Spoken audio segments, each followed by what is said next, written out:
जय Hind friend, India और pride में आप सभी का स्वागत है। फ्रेंड्स, यहाँ पे यूजीसी नेट पेपर फर्स्ट के तहत जो हमारा पहला यूनिट है, यूनिट टीचिंग एप्टीट्यूड से रिलेटेड यूनिट, जिसे हम शिक्षण पद्धति कहते हैं। तो प्रीवियस में देखिए इससे क्वेश्चन जो आए हुए हैं वो किन क्वेश्चन के फॉर्मेट को पूछा जाता है, तो वो हमें आइडिया लगता है जब हम प्रीवियस ईयर के क्वेश्चन को करते हैं। सबसे ऑथेंटिक सोर्स यही होता है। तो आपको लास्ट के एग्ज़ाम में जो आगामी है दिसंबर में, उनको ध्यान में रखते हुए ये जो सीरीज आपके लिए लाया जा रहा है, तो एग्ज़ाम में आप इसको लगा के ही जाएं।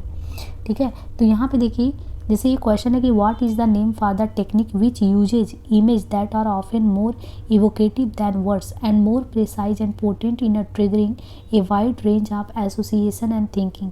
यानी उस टेक्निक का क्या नाम है जिसमें बिंबों का, यानी जो चित्र होता है ना, जिसमें बिंबों का प्रयोग किया जाता है, जो प्रायः शब्दों की अपेक्षा अधिक भाव व्यक्त करता है। तो कभी कभी देखिए ना कि हम लोग कोई चीज़ बोलते नहीं, इमेज को लेके जो है, इमेज से ही चीज़ों को समझ जाते हैं, भाव को समझ जाते हैं। तो और विविध प्रकार की साहचर्यों और सोच को जगाने में वो ज़्यादा ही प्रभावशाली होता है। उसको ब्रेन स्टॉर्मिंग बोलते हैं, यानी विचारावेश बोलते हैं, या माइंड मैपिंग बोलते हैं, या स्टोरी बोर्डिंग बोलते हैं, या सिनेटिक्स बोलते हैं। तो इसको देखिए हम लोग कहते हैं माइंड मैपिंग, है ना। इमेज के थ्रू जब भी कोई चीज़ हम करते हैं तो उसको क्या कहते हैं, ये टेक्निक को माइंड मैपिंग टेक्निक कहते हैं। जो माइंड मैपिंग टेक्निक होता है उसमें बिंबों का, यानी इमेजेस का प्रयोग करते हैं, जो प्रायः शब्दों की अपेक्षा ज़्यादा ही भाव प्रकट करता है और विविध प्रकार के साहचर्यों और सोच को जगाने में भी बहुत ही सहायक और प्रभावशाली सिद्ध होता है। Second question is that in which level of teaching seeing of relationship is promoted as an objective. जब हम टीचिंग करते हैं तो शिक्षण का कौन सा ऐसा स्तर आता है जहाँ पे हम क्या करते हैं, प्रमोट करते हैं रिलेशनशिप को, यानी संबंधों पर दृष्टिपात करते हैं, या संबंधों पर दृष्टिपात को उद्देश्य के रूप में प्रोन्नत करते हैं। मेमोरी लेवल पे, अंडरस्टैंडिंग लेवल पे, रिफ्लेक्टिव लेवल पे, या ऑटोनोमस डेवलपमेंट लेवल पे। तो पहले तो आपको ये पता चल गया, ये जितने भी हैं, चाहे वो मेमोरी लेवल हो, अंडरस्टैंडिंग लेवल हो, रिफ्लेक्टिव हो, ऑटोनोमस हो, ये सब क्या है, टीचिंग के तरीके हैं, पढ़ाने के तरीके हैं।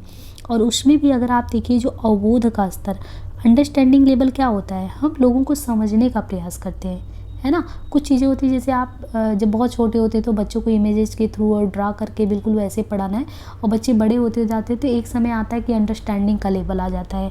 तो शिक्षण के अवबोध स्तर पर ये क्वेश्चन बहुत इंपॉर्टेंट है, जून 2021 का क्वेश्चन है कि जो शिक्षण का, यानी टीचिंग का जो क्या होता है कि जो अंडरस्टैंडिंग का लेवल होता है उसमें हम संबंधों पर दृष्टिपात को उद्देश्य के रूप में प्रोन्नत करते हैं। अवबोध स्तर यानी अंडरस्टैंडिंग लेवल को जो टीचिंग के प्रॉस्पेक्टस से देखें तो छात्रों में ये विषय वस्तु का अवबोध या समझ विकसित करने के लिए कराया जाता है। तो ये वाला लेवल का जो पढ़ाई होता है। अब यहाँ पे देखिए मैच द फॉलोइंग से क्वेश्चन है कि लिस्ट 1 और 2 में आपको सुमेलित करना है थिंकिंग हेड सिस्टम। ये देखिए हेड सिस्टम से क्वेश्चन आते हैं। अब जैसे यहाँ पे दिया है कि सोचने की जो हेड प्रणालियों में एक वाइट हेड सिस्टम होता है, और इसी तरीके से कई हेड सिस्टम है। एक रेड टोपी करके कॉन्सेप्ट है, एक ब्लैक हैट है, काली टोपी, एक ग्रीन हैट है। अब हमें देखिए इन्हें सुमेलित करना है, ठीक है। तो सूची 1 को 2 से सुमेलित करना है। जैसे आप देखिए श्वेत टोपी, तो ये जो श्वेत टोपी है सोचने का, यानी थिंकिंग हेड सिस्टम में जो श्वेत टोपी है वो क्या करता है, वो जो भी डेटा दिया जाता है, डेटा को क्या करता है, वो संग्रहित करता है और आंकड़े, सूचना की आवश्यकताएं और कमी पे ध्यान देता है। श्वेत टोपी क्या करता है, डेटा का कलेक्शन करता है, फैक्ट को कलेक्ट करता है, और डेटा को क्या करता है, जो सूचना होती है उसकी आवश्यकताएं और कमी पे ध्यान देता है। जो लाल टोपी होता है वो अंतर्ज्ञान और भावनाओं से संबंधित होता है, ठीक है। लाल टोपी अंतर्ज्ञान और भावनाओं से संबंधित होता है। जो काली टोपी है वो निर्णय और विचार तार्किक निषेधात्मक से संबंधित होता है। हरी टोपी जो है, ये हरी टोपी उद्दीपन, विकल्प और रचनात्मक प्रस्ताव के लिए जो है कार्य करता है। तो यहाँ पे देखिए इंग्लिश में भी दिया है क्या क्या है, जैसे provocation, alternative and creativity, proposals, या इंस्टीट्यूशन एंड इमोशंस, है ना। तो यहाँ पे थोड़ा इंग्लिश का दिया हुआ है। अब यहाँ पे देखिए जैसे ये क्वेश्चन है, identify the indirect teaching strategies from the following list. निम्नांकित सूची से आपको अप्रत्यक्ष जो शिक्षण की तकनीकियाँ उनको चिन्हित करना है। तो कौन से ऐसे हैं जो टीचिंग के अप्रत्यक्ष शिक्षण नीति है। पहला, जैसे gaining attention, informing the learner of the objective and presenting the stimulus material, ध्यानाकर्षण, अधिगमकर्ता को उद्देश्य की संसूचना और प्रोत्साहन सामग्री प्रस्तुत करना। दूसरा जैसे है कि concept building through examples and non example, उदाहरणों और गैर उदाहरणों के माध्यम से अवधारणा निर्माण। C option is the explaining exemplification and practice, सुस्पष्टीकरण, सोदाहरण, प्रतिपादन और अभ्यास। और डी है problem based presentation with pair share technique, युग्मिन सम्मिलन तकनीक के शोध समस्या आधारित प्रस्तुति। इनके अलावा है encouraging student to use references from their own experience, विद्यार्थियों को उनके अपने अनुभव से संदर्भ लेने के लिए प्रोत्साहित करना। नीचे दिए विकल्पों में से सही उत्तर का हमें चयन करना है।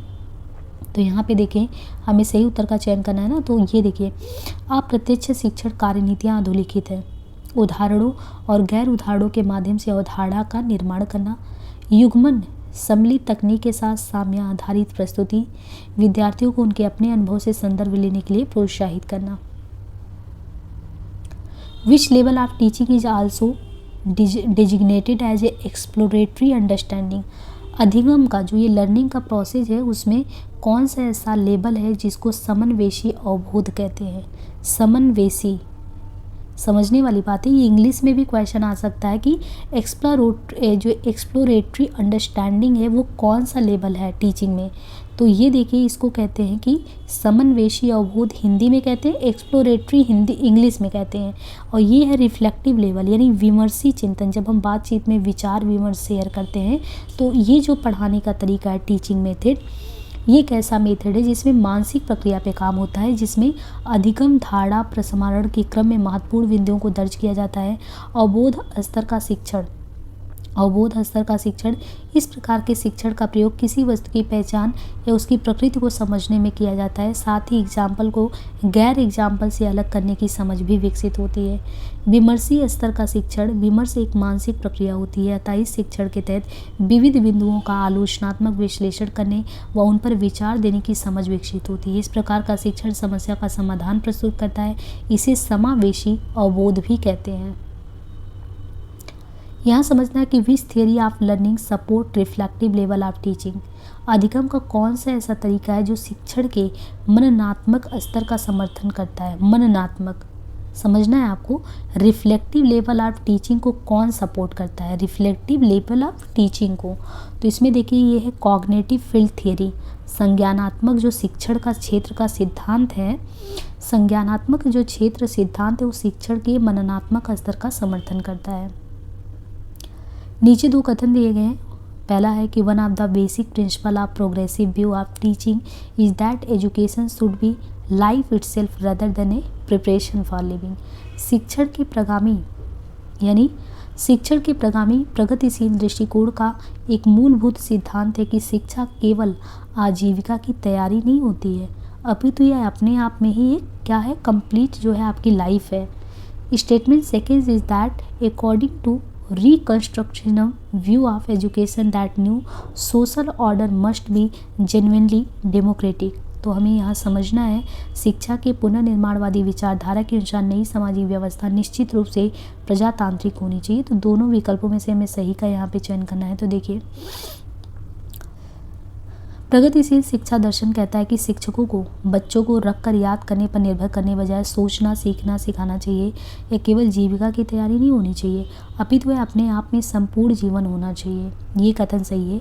कथन सेकंड है कि सामाजिक पुनर्निर्माणवादी शिक्षा इस सिद्धांत पर आधारित थी कि शिक्षा के पूर्ण नियंत्रण से समाज का पुनर्निर्माण होता है। शिक्षा में सामाजिक पुनर्निर्माणवाद के क्रियान्वयन के साथ एक छात्र वास्तविक सामाजिक समस्याओं और विवादास्पद मुद्दों के अध्ययन में प्रत्यक्ष अनुभव प्राप्त कर पाता है। इसके अनुसार नई सामाजिक व्यवस्था निश्चित रूप से सामाजिक होनी चाहिए। तो कथन सेकंड भी सही है। In which level of teaching the main focus is laid on capturing and systematic presentation of ideas and information, अध्यापन के किस स्तर में मुख्य जोर विचार और सूचना को ग्रह करना और उसको व्यवस्थित प्रस्तुतिकरण करना है। तो ये मेमोरी लेवल में होता है, स्मृति स्तर में। स्मृति स्तर के शिक्षण को शिक्षण का निम्नतम स्तर, देखिए एक चीज़ तो ये है जो मेमोरी लेवल होता है, मेमोरी लेवल का जो टीचिंग होता है उसको शिक्षण का यानी टीचिंग का क्या कहते हैं लोएस्ट लेवल माना जाता है। इस स्तर पर सोचने की क्षमता की कोई भूमिका नहीं होती है, छात्र केवल उन तथ्यों सूचनाओं सूत्रों और कानूनों को रटते हैं जो उन्हें सिखाया जाता है। The research when the focus of concern the exploration of applicability of theories the newly emerging practice and domains of knowledge is called। वो शोध जिसमें ज्ञान की उभरती पद्धतियों और क्षेत्रों में सिद्धांतों की प्रयोज्यता के अन्वेषण पर जोर दिया जाता है, वो कौन सा मतलब वो कहलाता है practitioner research, theoretical research, situational research और सेकेंड लेवल रिसर्च। तो अभ्यासकर्ता कृत शोध, सैद्धांतिक शोध, परिस्थितिगत शोध या द्वितीय स्तरीय शोध। तो इनमें हमें देखना है कि ये है द्वितीय स्तरीय शोध। द्वितीय स्तरीय शोध में ज्ञान की उभरती पद्धतियों और क्षेत्रों में सिद्धांतों की प्रयोज्यता के अन्वेषण पर बल देता है। एक प्रकार से किसी व्याप्त शोध के दायरे को बढ़ाने जैसा होता है। ये क्वेश्चन है 30 नंबर का। The communication process is active and interactive at a very high level in which of the following level of teaching. शिक्षण के निम्नलिखित कौन से स्तर में संप्रेषण प्रक्रिया अति उच्च स्तर पर सक्रिय और अंतरक्रियात्मक होती है? तो ये लेवल होता है रिफ्लेक्टिव। रिफ्लेक्टिव लेवल क्या होता है? देखिए, शिक्षण की विमर्शक यानी विचार चिंतन के स्तर पे जो हमारा कम्युनिकेशन होता है उसमें हाई लेवल पे जो सक्रियता देखते हैं और इंटरकनेक्टिविटी दिखती है वो उसी में दिखता है आपको, है ना। और जिसके द्वारा शिक्षण प्रक्रिया होती है समझने में मदद करता है कि कैसे बेहतर हम प्रदर्शन परफॉर्मेंस कर ले। तो मेमोरी लेवल तो बहुत ही ज़्यादा आप कह सकते हैं लोएस्ट लेवल पे है, लेकिन जैसे हम विचार विमर्श के स्तर पे आते हैं reflective level is the highest level of teaching method. तो मुझे उम्मीद है कि ये हमने 10 क्वेश्चन इससे रिलेटेड जो प्रीवियस में आए हैं वो डिस्कस किए हैं टीचिंग मेथड से, तो बहुत ही हेल्पफुल होने वाला है। बाकी हम मिलते हैं नेक्स्ट पार्ट में। और चैनल पे आपको हायर एजुकेशन और क्या नाम है आपकी यूनिट जो है कम्युनिकेशन हो गया, है ना, टीचिंग एप्टीट्यूड हो गया, इन सब से भी हमने टॉपिक करवाया है और उसको करते रहिए। बाकी टेलीग्राम का लिंक प्रोवाइड किया जाएगा आपको डिस्क्रिप्शन में, वहाँ से आप जो है टेलीग्राम से जुड़ जाए बराबर अपडेट के लिए। आज के लिए इतना ही, धन्यवाद।